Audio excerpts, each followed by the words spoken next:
Hello, I wanted to talk about disconnection in dog training, and I want to illustrate this with a sponsored ad that was floating about on Facebook some time ago. I took a few screenshots and I wanted to go through those screenshots with you in this video and talk about disconnection in training, which is what is happening in this situation.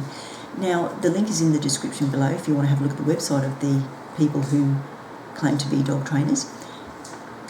Nowhere on the website did I see any qualifications for this person.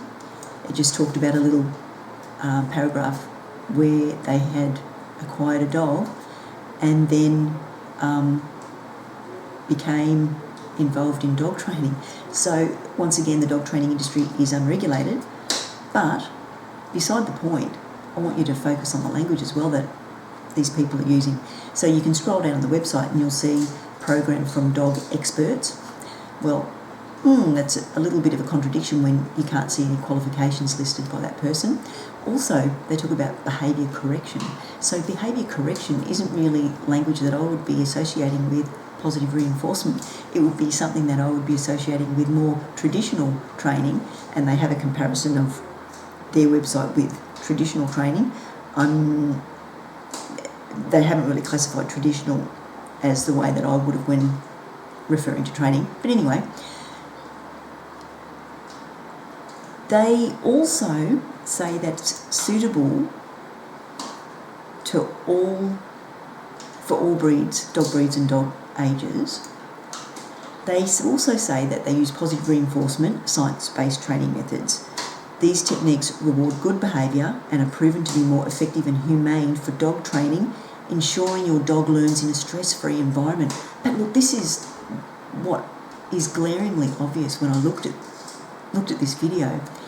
The dog, and you won't hear this discussion with trainers that use aversive methods. You will never hear a discussion about the body language and the emotional state of the very living, sentient, breathing animal that they're supposed to be training. So disconnection in training, it's when you're not reconnected with your dog, and you're asking them, or you're asking them basically to perform different, requests, I will say, but they may actually be looked at in a different light from when I'm looking at the mindset of this human. Different requests like sit, stay, but you're not actually looking at how your dog's feeling in those situations. Once again, you could be asking your dog to sit on a hot surface. It's not comfortable. A cold surface, not comfortable. You might be asking your dog to do something that's incompatible with the environment. So anyway, let's have a look at these screenshots. So it's a 28-day dog obedience challenge. Once again, that word obedience, that doesn't really fit into my thinking when we're talking about positive reinforcement and being reconnected with our dogs. They have this ad listed as the one resource you will need to train your dog, solve problems and have fun together. Once again, solving problems really isn't looking at the process and the insights that the process has to offer. It suggests to me that you want a quick fix, you've got a timeline, you've got a deadline, you want this done in a certain amount of time. Having fun together doesn't seem compatible with that notion. So it's an interesting caption that they've got. Petting and consoling will never discipline your disobedient dog. Once again, they've labelled the dog as disobedient. That's from the human's point of view, disobedient. And also saying that petting and consoling is something to do with discipline. Once again, that word discipline, that's an unusual thing for somebody who uses positive reinforcement to be using in an advertisement. But then again, if you aren't able to critically evaluate these things, and if you're not reconnected to your dog, then you won't see this. So, let's look at the photo. The human is leaning over the dog, standing over the dog, staring at the dog. This is confrontational for dogs. The dog's ears are back. The dog has a little bit, not much of a loose muzzle. The dog is really focused on the human, but the dog doesn't look relaxed. The dog doesn't look confident to me. And I would say that the emotional state of that dog is not a positive one in that situation here. Now this is the next screenshot. Okay, In the next 35 seconds, you'll see how to break the cycle of dog disobedience without using distraction methods. Now, this talks about, again, this language. This is completely disconnected from positive reinforcement. But the thing is, when we're using positive reinforcement, we're still in our human conditioned mindset. And obviously, this human is in a mindset of, I am the one in control. I am the one who's superior. So really, when we're talking about reconnecting with our dogs, we're coming from a place that is of joy, warmth, compassion and empathy. And so that's incompatible with wanting to cause physical or psychological harm to our dogs. Is this dog undergoing psychological harm? Well, that's a pretty extreme thing to say, but at the very least, this dog is not comfortable. And when I played the video, I could see that this dog was basically clinging to the human, really following very closely, not at a comfortable pace or position for the dog. And the dog is panting, open mouth, ears back, doesn't look very emotionally satisfied at all. And once again, the human isn't giving any guidance, any verbal cues, any hand gestures to the dog to even try to have a reconnected relationship with that dog. Let's look at the next one. And yes, Buddy started to listen perfectly. And Buddy is licking his lips. You can see his tongue there. He's looking up.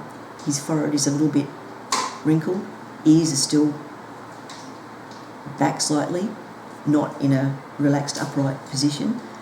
And this dog is crouched on a rock, so not a very comfortable position for a dog to be sitting on. But look, all of these body language clues to me are saying that this dog is not in a positive emotional state. So when we're talking about using positive reinforcement and we're creating pleasant associations, this has not been a pleasant association for this dog, unfortunately. And it's very sad because this sort of thing is going on across the world and is happening to millions and millions of dogs every single day. Disconnection in dog training. And that's why dog training is deceptive with respect to what it entails and the application of it when you are not reconnected to your dog and are not in a specific state where you are free of your human conditioned mindset and you're not attaching anything to that training situation. And when I'm talking about attaching anything to a training situation, I'm talking about what you want to get out of it, what you expect the dog to do, how many times you need to have the dog perform that repetition, whether the dog is understanding. You may be the person that is causing hindrance to that training session simply by not being reconnected to your dog. And that's being absorbed by your dog's emotional state as well. Now, and yes, Buddy started to listen perfectly. Now, I don't know what the point of this is, putting some crackers on the dog's forearms. So there's one. So let's have let me just have a look. Yes, Buddy started to listen perfectly to the trainer, but not to me. Well, look at the dog's body language. The dog is crouched, sitting on a hard surface, ears back, same tight muzzle, and sitting there with a piece of food on his paw. I mean, what's the dog supposed to do? This is a pretty confusing, conflicting situation for a dog. That's a primary resource that has been put in close proximity to that dog. And what are you expecting the dog to do? This dog looks intimidated to me. And here's another one. So he's put another cracker on the foot. That's when a friend told me something that changed everything. A friend that has qualifications in dog training, I'm not sure. Petting and consoling will never discipline your disobedient dog, but this person will.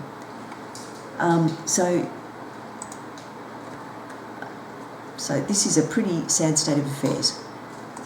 I hope you can see what I've highlighted to you with respect to those body language clues that the dog was clearly showing. The dog was not enjoying that. The dog was panting, open mouth breathing. It didn't look like a particularly hot day. Looked like there was some shady areas. So to me, that suggests that's related to the dog's emotional state. So when I'm talking about disconnection in training, I'm talking about you being the human being in your human conditioned mindset, thinking that you're the one that's superior, you're the one that's in charge, you're in control, your dog has to obey, you're going to command your dog to do something. It's not a reciprocal relationship, and you're ignorant of the non-verbal communication that your dog is conveying to you. When you're reconnected with your dog, you're coming from a position of joy, warmth, empathy and compassion. You're actually seeing your dog and the situation and their behaviour from their perspective. You always understand that there's a valid reason for your dog's behaviour in any given situation, and the behaviour that dog was demonstrating in that situation, there was a very valid reason for that dog to be behaving in that way. That dog looked like a shell of what the potential of that dog could be. And so many times I've seen the spirit removed from dogs by humans who think that they are training their dogs. So I hope you can see the value in what I've shared with you today, and I hope that you reconnect with your dog. I hope that you'll watch your dog doing their thing, sit with them, sit quietly with them, think about them. Where is your dog? Ask yourself, where is my dog? Is my dog out the back alone on their own doing nothing, having nothing to do, being isolated from their human family, their human social group? Let your dog be with you, and we'll talk again soon.